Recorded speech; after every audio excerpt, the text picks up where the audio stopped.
มาอีกสบายดีพี่น้องมาอีกนี่กันสบายดีพี่น้องป้องปอยป้องปลายวัตถุทุกคนนะสบายดีบ้านเมืองแล้วก็แขวงน้ำสิว่าลำหน้าพี่น้อง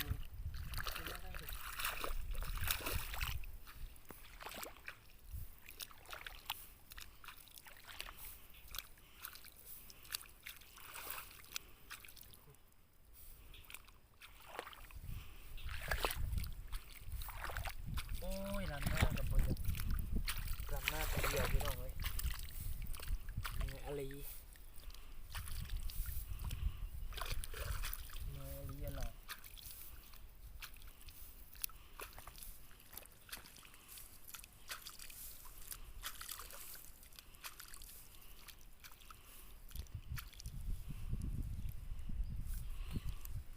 ใครมานำสอนกับบุมีเลย